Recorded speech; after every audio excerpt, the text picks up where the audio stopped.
hundreds of pounds of lunar rocks, something like 750 pounds, some large amount of lunar rocks in the 6 missions. And I think that only a few pounds were actually collected remotely by ourselves and in a similar manner by the Russians, because we had an agreement before we went to the moon to trade lunar soil samples. We would trade soil from the sites that we visited, and they would trade samples from the sites that their robot craft visited and compare them. And then I think the vast majority of the hundreds of pounds of moon rocks that we claim to have are made here on Earth, and that's why they look so similar to Earth rocks. That's why they found that the composition is so similar. They can be irradiated or exposed to a vacuum or modified in certain minor ways so that they appear slightly different, and then they do an analysis and say, well, it's just like Earth rocks except for these few minor changes. And then they hypothesize that they were blasted by meteorites. Well, they can be blasted by meteorites artificially.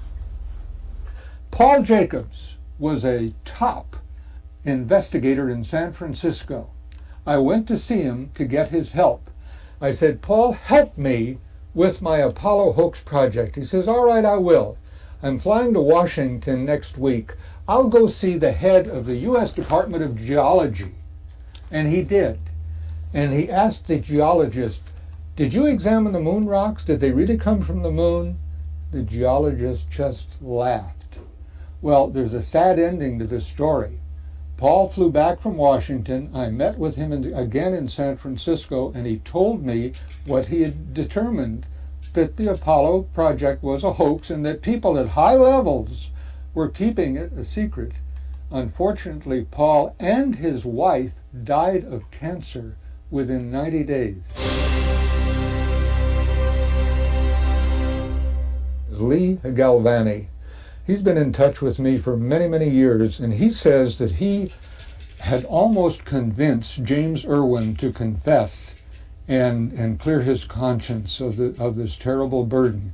And curiously and appropriately, James Irwin called me at my home here in SoCal and wanted me to call him back. But he was dead of a heart attack in 3 days. Ignition and liftoff.